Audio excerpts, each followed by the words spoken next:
करनाल से भाजपा के एमएलए जगमोहन आनंद हमारे साथ मौजूद हैं। क्या कुछ बताना चाहेंगे? विज साहब एक बार फिर से नाराज चल रहे हैं, गद्दार शब्द का इस्तेमाल कर रहे हैं, कभी सीएम नायब सैनी के बारे में बोल रहे हैं, कभी प्रदेश अध्यक्ष मोहन लाल बडोली के बारे में बोल रहे हैं। ऐसा क्यों हो रहा है?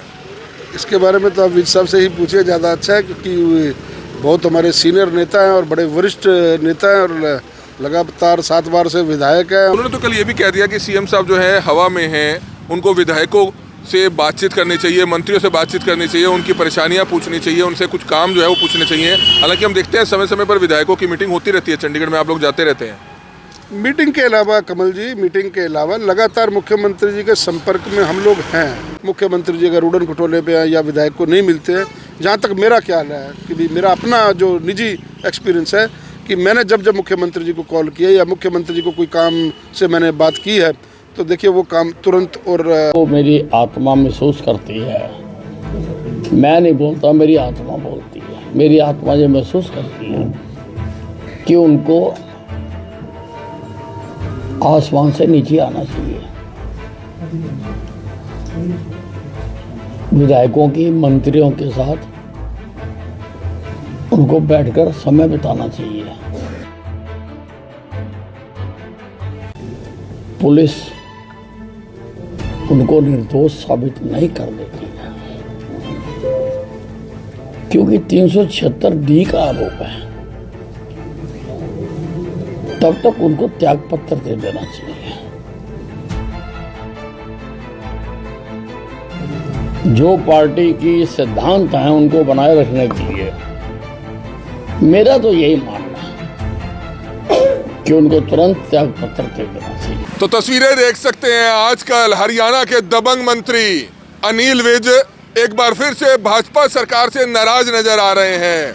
क्यों नाराजगी है उनकी, बहरहाल उनको ज्यादा पता। लेकिन करनाल से भाजपा के एमएलए जगमोहन आनंद हमारे साथ मौजूद हैं। क्या कुछ बताना चाहेंगे? विज साहब एक बार फिर से नाराज चल रहे हैं, गद्दार शब्द का इस्तेमाल कर रहे हैं, कभी सीएम नायब सैनी के बारे में बोल रहे हैं, कभी प्रदेश अध्यक्ष मोहन लाल बडोली के बारे में बोल रहे हैं। ऐसा क्यों हो रहा है? इसके बारे में तो आप विज साहब से ही पूछिए, ज़्यादा अच्छा है, क्योंकि बहुत हमारे सीनियर नेता हैं और बड़े वरिष्ठ नेता हैं और लगातार 7 बार से विधायक हैं और हमने बहुत कुछ उनसे सीखा है, संगठनात्मक रूप से भी और राजनीतिक क्षेत्र में भी। तो इसके बारे में वो ज़्यादा बता पाएंगे, आप उनसे पूछे तो ज़्यादा अच्छा है। लेकिन क्या लगता क्या है आपको? लगता है कि ये चीज़ खत्म होनी चाहिए आपस में? जो पार्टी में जो इस तरह की अगर फूट है, उससे नुकसान पार्टी को ही होता है। अगर इस तरह की बयानबाजी होती है उससे भी नुकसान होता है, विपक्ष को मुद्दा मिल जाता है।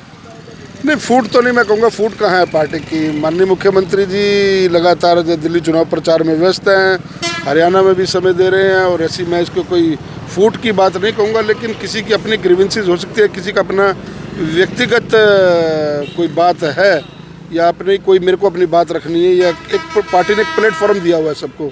उस प्लेटफॉर्म के तहत हमें यही सिखाया गया है संगठनात्मक रूप से भी कि हमें अपनी कोई बात अगर रखनी है, हमें अपने संगठनात्मक प्लेटफॉर्म पर वो बात रखनी चाहिए, ताकि इस प्रकार की मीडिया में बातें ना आए। तो विज साहब बहुत सुलझे और वरिष्ठ साथी है, मैं क्या टिप्पणी करूं उसके ऊपर। हमें अपनी बातें अगर पार्टी प्लेटफॉर्म पर रखें तो वो ज़्यादा अच्छा। उन्होंने तो कल ये भी कह दिया कि सीएम साहब जो है हवा में हैं, उनको विधायकों से बातचीत करनी चाहिए, मंत्रियों से बातचीत करनी चाहिए, उनकी परेशानियां पूछनी चाहिए, उनसे कुछ काम जो है वो पूछने चाहिए। हालांकि हम देखते हैं समय समय पर विधायकों की मीटिंग होती रहती है, चंडीगढ़ में आप लोग जाते रहते हैं। मीटिंग के अलावा कमल जी, मीटिंग के अलावा लगातार मुख्यमंत्री जी के संपर्क में हम लोग हैं। उनकी टीम के सदस्य हैं।